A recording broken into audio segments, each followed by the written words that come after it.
Okay, so this is our third campaign update, and I didn't expect to do one this quickly, but so much has happened for the campaign, to the campaign, with the campaign that I felt that I had to come forward and share it. Um, a lot of positive news.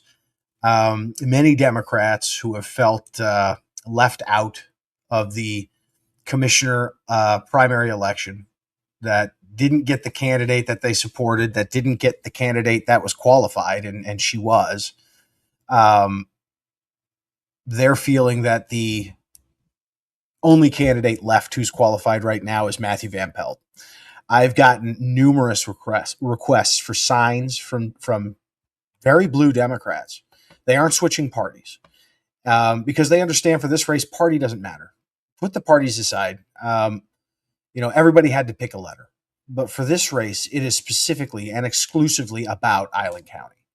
So this message is specifically to Democrats. If you are feeling that you were left out or you were basically the candidate that ultimately won by 170 votes, who was not endorsed by the Democratic Party of Island County, who was not endorsed by the LD10 Democrats, who was not endorsed by Indivisible Whitby, doesn't represent who you believe it should be, you are welcome in the Matthew Van Pelt campaign.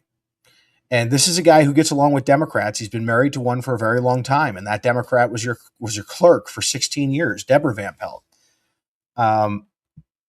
What we need is somebody who's qualified. And the reason that this election is different than other ones, where party doesn't matter, is because in this election, we are going to be electing the commissioner who is going to be the main guy running our county for 2 years. Because Jill Johnson and Melanie Bacon have openly stated that they are not seeking re-election, which means whoever we elect for this election is going to be our candidate who guides the other two and lets them know how the job is done. And everybody needs on-the-job training, especially in this role.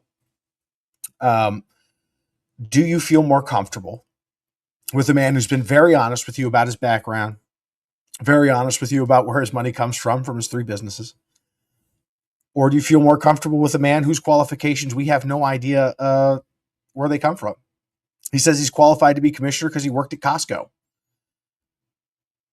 I mean, what'd you do at Costco? But this is one thing that I want Democrats to think about, truly, and know that you are more than welcome in this campaign. You aren't just welcome. We need you. We need your voice. We need your input. We need your help. And Matthew Van Pelt is not going to be shy about reaching out to you. And if you guys want to meet with him, he is happy to meet with you. And we're setting that up now with many Democrats who are going to meet with Matthew Van Pelt. We have kind of an emergency situation right now. We have a qualified candidate and a candidate who is not qualified. Here's a list of some things. I usually try to keep these things under 3 minutes, but we're probably going to go to 5 on this one. Here's a list of some things that are coming up for our commissioners.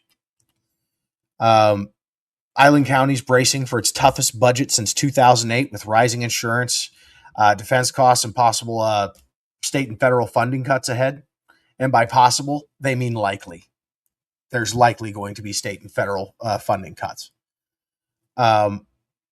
We have a $100 million jail that's coming up. And that is going to require someone to figure out who the site is.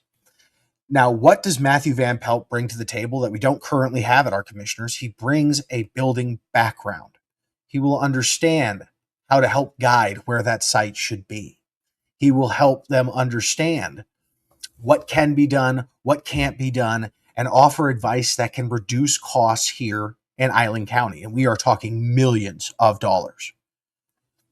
Grant Shaw, nice guy, lots of crab signs, no qualifications. Or a guy who has 3 successful businesses, employs people here in Island County, and knows how to work a budget already, and has shown that, and has been very direct and honest about his background.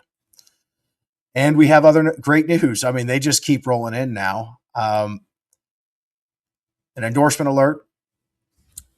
Matthew Van Pelt has been endorsed by Brian Stuckey, who is another Oak Harbor City Councilor. We've almost got a quorum. One more, and we have a quorum of the Oak Harbor City Council. Ryan Stuckey has endorsed Matthew Van Pelt for Island County Commissioner. He now joins Eric Marshall and Sandy Peterson, and these endorsements keep rolling in. I think a lot of these people were waiting to see who came out the other side of this primary before they dip their toe in the sand. And now when they see what their two options are, the choice is clear. The choice is the MVP of Island County, Matthew Van Pelt. Thanks, guys.